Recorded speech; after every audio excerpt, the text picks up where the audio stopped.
Welcome, Daniel. I would like to also invite the members of the panel for the first session. Rosalind Cook, very nice job, please. Thomas Kessler from ADB, Principal Disaster Risk Insurance and Finance Specialist. Mohammed Al-Hadi, Senior Fragility and Post-Conflict Specialist, Human Development Division of the Islamic Development Bank.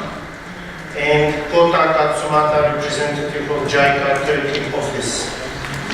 Please, colleagues, take your seats, and I give the floor now to Daniel to moderate the session.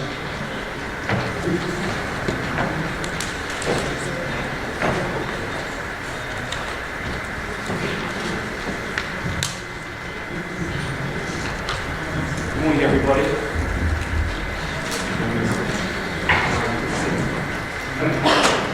Can everybody hear me okay? I just want to start by saying thank you very much for having me.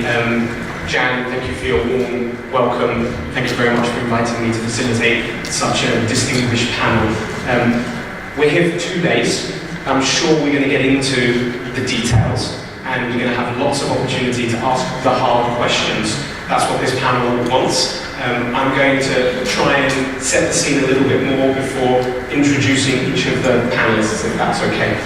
And I hope it's all right with everybody if I speak in English, which probably means I'm disappointing half the people half the time.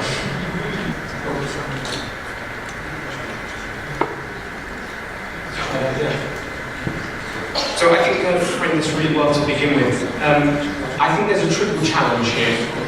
The first is that undoubtedly exposure is increasing. If you look back at the beginning of the 20th century, less than 250,000 people lived in cities. It's projected by 2050 that almost 6.5 billion people will live in cities. Exposure is increasing, and exposure is increasingly more concentrated. And as Gerd said, and also as Jan referenced as well with the events of 2017, hazard is increasing as well. For whatever reasons, for climate change and for non-climate reasons, we are seeing, it seems, that events are both more frequent and more severe, and they are affecting parts of the world that hitherto haven't necessarily been affected. And these statistics on the screen are a summary of the last 10 years in this region, in the CIS and Central Europe. From natural disasters, there have been 60,000 deaths, 60,000 needless lives lost, 11 million people affected, and 25 billion of damage. That's just first-party property damage, not business interruption and the cascading impacts. That's just in this region alone. But it's not just the exposure and the hazard that's increasing. The other thing that's increasing, we saw this slide earlier from Jan, and if anyone from Swiss Re is in the room, I'd like to doff my cap at them because this is their slide. What else is increasing is what's called the protection gap. And that's the difference between the economic losses and those losses which are insured.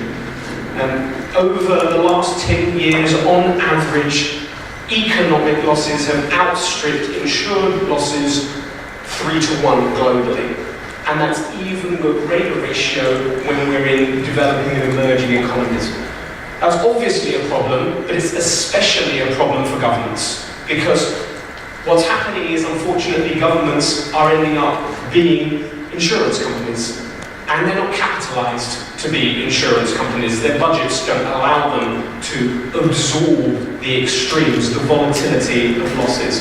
Governments are uniquely exposed, and what tends to happen is they seek finance after an event, by raising taxes, by seeking emergency contingent finance. And that's actually the worst possible way to deal with the situation.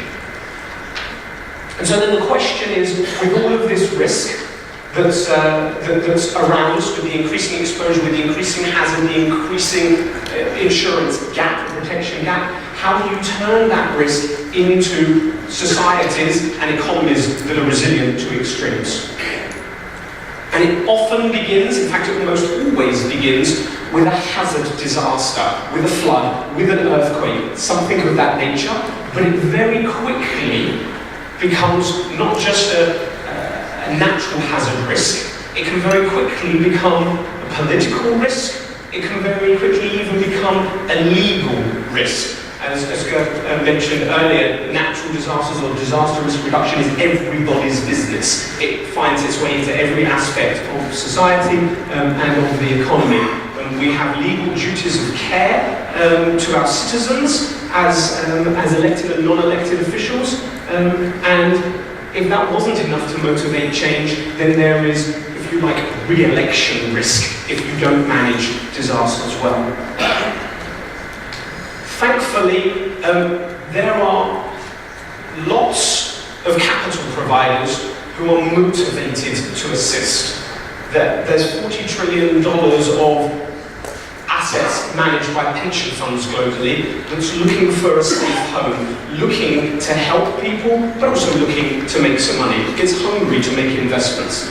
And there are innovative solutions that can be designed for governments in this region and in other regions, and the panel, I think, will explain some of their experience in the region. And that's what we're going to be getting into over the next couple of days.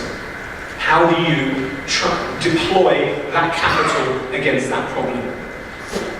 And so, as I said, what we're here to do really, I hope, is to facilitate understanding. I'm not sure what your level of understanding is today. I'd like to try and hone into that with this panel, and then over the course of the next couple of days, try and increase our understanding and our awareness so that we can move towards solutions and planting those kind of seeds for the future that Gerd mentioned. So please bring on the hard questions. But before we do, what I'm going to ask is each of the panelists to speak in turn. Rosalind is going to speak first, she's from the UNISDR, so if I can invite you to come. And then, after Rosalind, we will have three representatives, if you like, of multilateral funding agencies who are able to give their experiences of how they have helped similar situations provide disaster risk finance.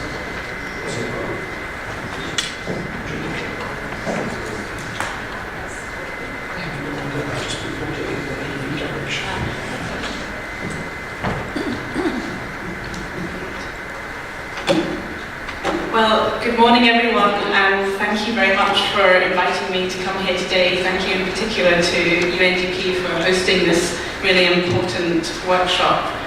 Just to introduce UNISDR. UNISDR is the part of the UN family that is the custodian of the Sendai Framework for Disaster Risk Reduction, which is the international agreement that has a lot to say on disaster risk reduction and DRR financing. So my presentation today will really focus on that governance framework and the latest developments that are taking place that are of relevance to our discussion today on financing. I'll just begin by saying that this region faces a very wide and diverse range of disaster risk and hazards. As you will have experienced, we can see earthquakes, devastating floods in the Western Balkans, extreme temperatures, droughts, and also increasing risk from man-made disasters. And these impact across borders.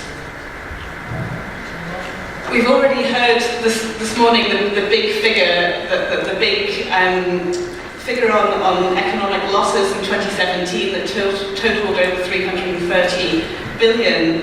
And we heard also in this region that we're looking at 25 billion over the period 2005 to 2014, so significant economic damages.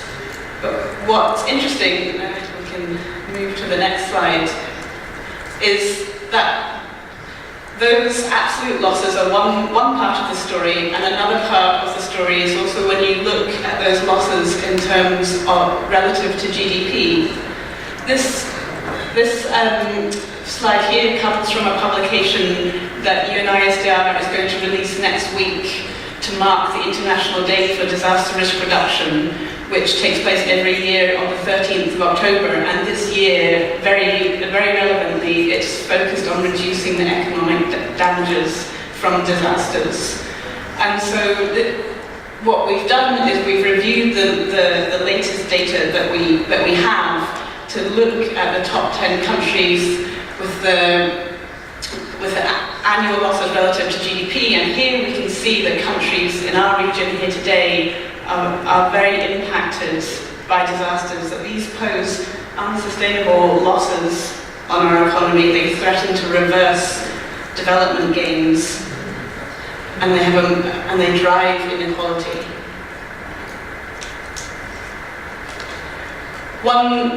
Another part of the story is also on the data that we have on economic losses, which is an incomplete picture.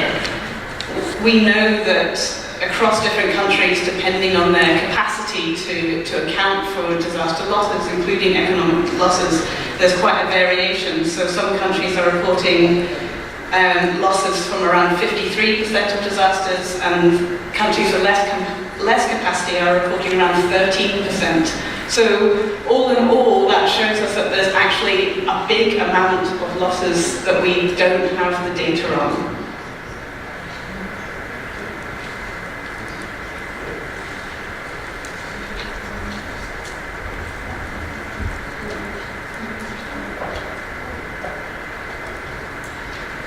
It's been mentioned this morning that as we look to the future, disaster risk is colliding with megatrends, and this is what sets what our future risk looks like. So we've heard how climate change is exacerbating impacts that will become more frequent and more intense, and we're seeing that already in this region here today, that the impacts of extreme weather are threatening environmental stability, infrastructure safety, and urban development. We heard too about the demographic changes, the population growth, and one issue that I would like to highlight in particular is the aging population within this, that we have a growing share of the population that will be more vulnerable to disasters as we look to the future. And of course, urbanization is our big risk and our big opportunity to get ahead of this risk curve. To give you one statistic on this, we know that the world is expected to invest $20 trillion in infrastructure in the next 50 years. And that also is that includes from many countries in this region here today. This is our opportunity to ensure that these investments are risk-proof.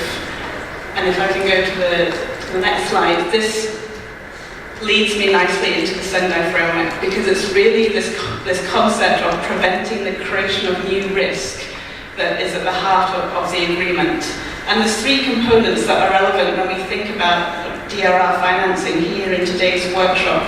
So we've got the first pillar on ensuring that new investments are risk-proof and prevent new disaster risk being created.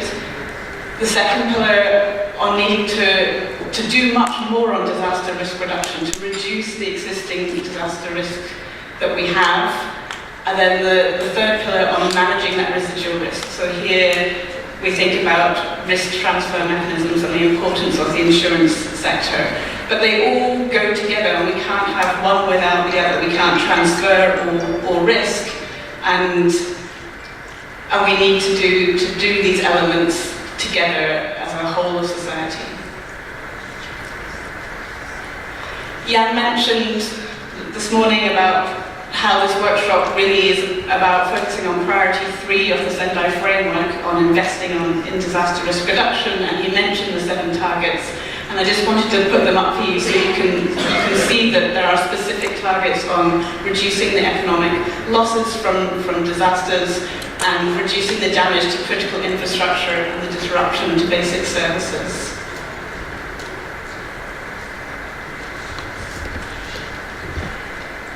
I'd like to move now to some of the more recent ongoing developments on the Sendai framework that are relevant for the governance of DRR financing. Under the Sendai framework, all governments are now developing national and local disaster risk reduction strategies, and in line with the Sendai framework to implement it. And this is the only target of the Sendai framework that needs to be met before 2030. So this has a deadline of 2020. So there's a big push at the moment to develop these national and local level disaster risk reduction strategies. And these are important because as they develop, they can really inform investment priorities, they can support bankable projects, and they can support having the right framework to enable effective risk transfer. A lot of this work is underway. There are a number of countries in this region here today who have national strategies. That includes Armenia, Georgia, Montenegro, and Serbia, to name some of them. And many countries, as I'm sure you know better, are in the process of developing one. Much of the work around the strategies is bringing together different sectors and really looking holistically at disaster risk reduction in infrastructure, in transport, in energy, in health. And it's really going through a process of revising, for example, building codes, looking at land use planning, looking at climate change impacts. And Turkey, for example, revised their building codes earlier this year in line with earthquake risk. I'd like to draw your attention to the issue of cascading impacts on critical infrastructure that was mentioned earlier, because this is an issue very relevant to this discussion and is going through all of our work in the strategies, but also in the way that we collaborate and work with the private sector. That when we heard about those high economic damages from disasters, much of that is on critical infrastructure, with knock-on effects on economic productivity, on public funds, on supply chains and businesses. And with urbanization and climate change, this is becoming much more of a challenge that needs to be addressed. And so as we think today how the insurance industry, for example, often underwrites critical infrastructure as part of risk transfer, well, it's important to think, what are the challenges that we know are there, and what are the difficult questions that we need to be able to ask to better deal with this challenge? So, for example, thinking more about how to regulate conduct and disaster risk disclosure to support this. I'd also just like to highlight the coherence across the international agendas. We heard from Jan earlier the different international agreements, and I just wanted to mention that there's concrete work to ensure that there is a coherent policy and regulatory framework, and that there isn't a fragmented approach. So specifically, there's a lot of emphasis on making sure those disaster risk reduction strategies go together with the climate change adaptation strategies. And there's concrete links to in the indicators. It would just, going a little bit more into detail on this, I think it's useful to know in this context that countries are reporting on the Sendai framework on those 7 targets that you saw earlier, and that feeds directly into the Sustainable Development Goals. So we are collecting disaggregated data on the economic damages, on the damages to critical infrastructure. So as countries report on that and disaster loss collection gets better, we'll have a much better idea in the coming years, and we already do have much better data on where are the economic losses, which regions, which sectors, which level, where do we need to focus efforts. So I'd really like to bring this to a conclusion, to say that, as we've heard, disaster risk is increasing, and it's really the investment decisions that we make today that will shape what level of future risk that we have. At the moment, all countries, all sectors are accumulating new risk much faster than we're able to reduce existing risk. So there's really a need to step up. The private sector involvement and investing in disaster risk reduction is essential, and we need to think how we can work together with the governance framework to ensure that these strategies can support this work that all sectors are doing to inform investment priorities and to have bankable projects and to enable effective risk transfer. And my last message is simply that when we look at climate change, issues like climate change and urbanisation, the scale of the challenge is enormous, and we need to accelerate action and work now at a pace that we've never had to before. And so I think we'll need to think, how do we stress test all of our different systems against climate change scenarios? Where do we need to have more focused technical inquiries to unlock the barriers to greater investment? And so with that, I would like to end there and thank you very much and say I'm very much looking forward to the discussions today that will take this forward. Thank you.